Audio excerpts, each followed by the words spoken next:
नमस्कार दोस्तों, अर्चना भजन भक्ति में आप सबका स्वागत है। गीता में उपदेश दिया गया है कि आपके सारे दुखों का कारण किसी को अपना मानना है। आप कभी गौर करना, जिंदगी के सारे दुख, सारी तकलीफ़ें, सारी चिंताएं वहीं से आई हैं, जहां आपका अपनापन होता है कि यह मेरा है, यह मेरा अपना है। वहीं से आपकी ज़िंदगी में दुख आना शुरू हो जाते हैं। एक व्यक्ति के पास एक बहुत बड़ा महल था। उसने ज़िंदगी भर की सारी संपत्ति लगाकर उसे महल बनवाया था। आसपास के शहरों में कई लोग उसके महल को देखने आते थे। बड़े बड़े लोग उसके महल को खरीदने के लिए कोशिश करते थे, और वो महल उसका अहंकार था, उसकी जीने की वजह था। एक दिन की बात है, वह बाजार गया था और उसके महल में आग लग गई। जब वह घर लौटकर आया तो उसने देखा कि उसका महल जल रहा है।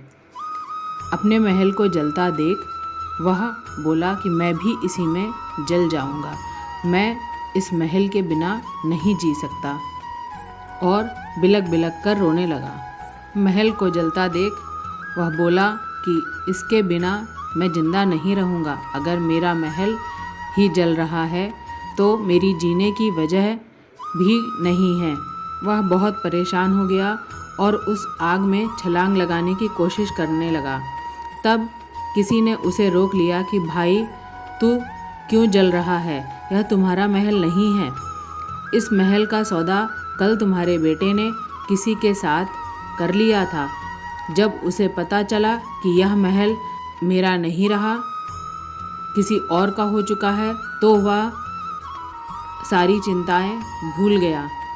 जैसे और लोग उसे जलते हुए महल को खड़े होकर तमाशा देख रहे थे, वैसे ही वो भी खड़ा हो गया। तभी उसका बेटा आया और वह बेटे को देखकर बहुत प्रसन्न हुआ। उसे आशीर्वाद देने लगा कि तेरे जैसा बेटा तो बहुत भाग्य वालों को मिलता है।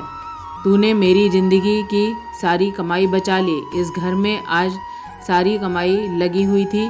तूने कल ही सौदा करा और अपने पिताजी को नुकसान से बचा लिया। तब बेटा बोला, पिताजी, मैं शहर तो गया था, सौदा पक्का नहीं हुआ। जब उसके पिताजी ने यह बात सुनी तो कि महल का सौदा नहीं हुआ है, तो वह फूट फूट कर फिर से रोने लगा, अपनी छाती पीटने लगा। महल वही है, इंसान वही है, लेकिन जब महल मेरा है तब वो दुखी है, और जब किसी और का हो गया तो वह निश्चिंत हो गया था। उसकी सारी चिंताएं खत्म हो गई थी।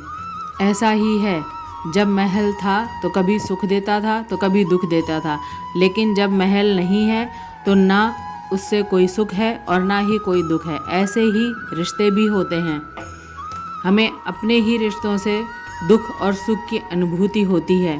जब हम किसी रिश्ते को अपना मान लेते हैं, किसी चीज़ को अपना मान लेते हैं, तब उससे हमें दुख और सुख की अनुभूति होती है।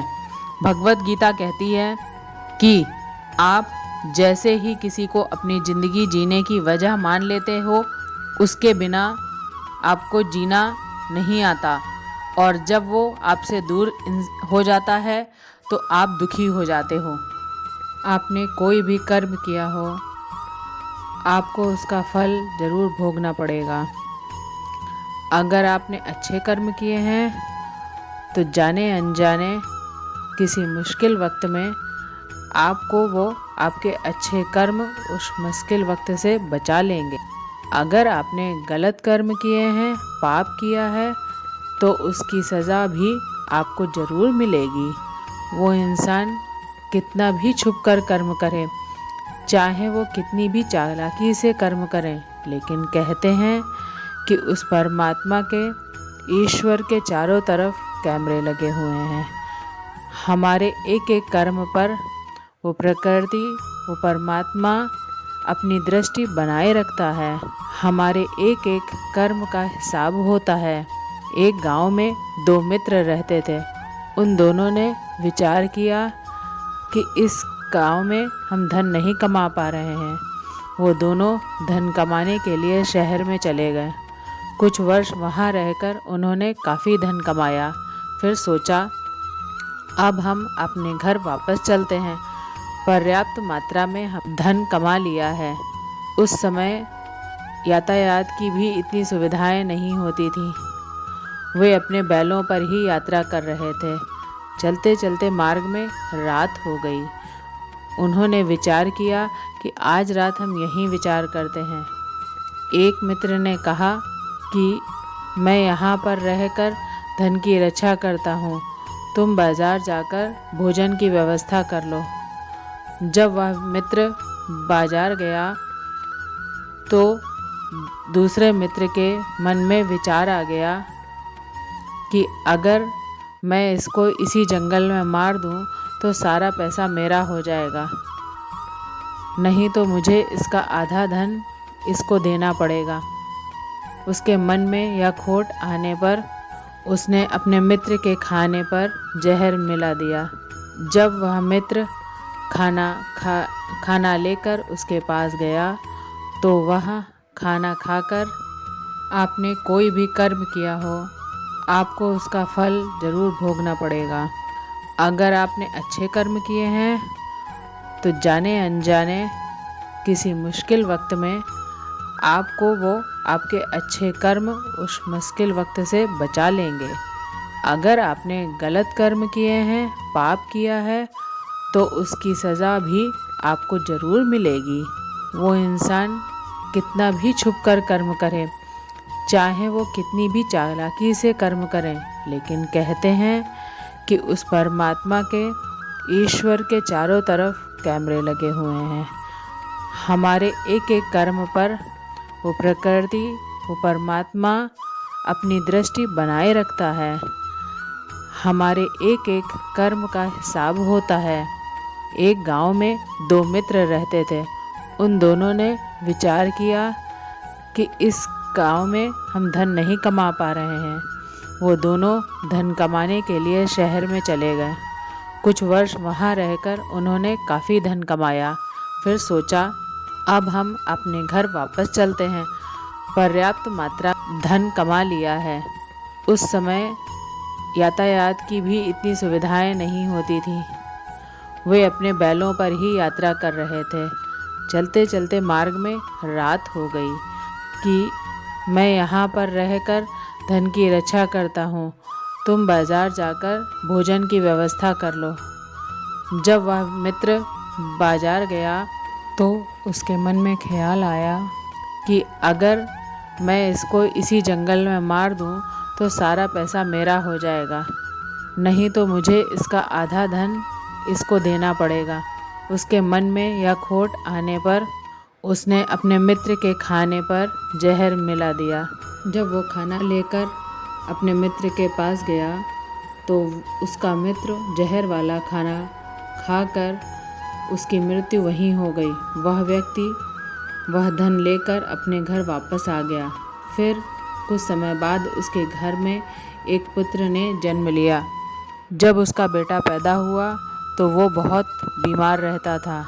उसने अपने जीवन में जो कुछ भी कमाया था उसका सारा धन अपने बेटे के इलाज में ख़त्म हो गया। उसका सारा धन उसी में नष्ट हो गया। जब उसका बेटा थोड़ा बड़ा हुआ तो उसने बेटे से पूछा, बेटा तू इतना बीमार क्यों रहता है, तू ठीक क्यों नहीं होता? मैंने अपनी ज़िंदगी का सब कुछ तुझ पर लगा दिया, फिर भी तेरी तबीयत ठीक नहीं रहती। तो उसके बेटे ने बोला, कौन सा बेटा, कौन सा पिता? मैं तेरा वही मित्र हूँ जिसको तूने जंगल में मार दिया था, लेकिन मैं अपना वही हिसाब पूरा करने के लिए तेरे पुत्र के रूप में तेरे घर में आया हूँ। अब मेरा तेरा हिसाब बराबर और मेरा जीवन अब यहीं समाप्त होता है। तो गीता का उपदेश हमें यही सिखाता है, कोई अपने आप को कितना भी चालबाज समझ ले, होशियार समझ ले, लेकिन अगर उसने गलत कर्म किया है तो चाहे आज नहीं तो कल उसे उसका फल भोगना ही पड़ेगा।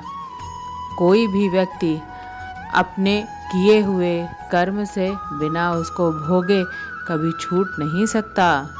गीता हमें यह भी उपदेश देती है कि आज में जियो, कल की चिंता करना छोड़ दो। जो भी व्यक्ति अपने बीते हुए कल या अपने आने वाले कल में खोया रहता है, वो ज़िंदगी में कभी खुश नहीं रहता। आपको ज़िंदगी में खुशी तब मिल सकती है जब आप वर्तमान में जी सकें, आज के आनंद को जी सकें। बीते हुए कल का और आने वाले कल का कोई वास्तविक अस्तित्व नहीं होता है। वह सिर्फ आपकी बुद्धि और आपके विचारों में होता है। उसकी कोई वास्तविकता नहीं होती। उसे सिर्फ आप अपने मन के अंदर और बुद्धि के अंदर जीते हैं। लेकिन जिसे आप वास्तविकता में जीते हैं, वह आपका आज होता है, वह आपका चल रहा पल होता है।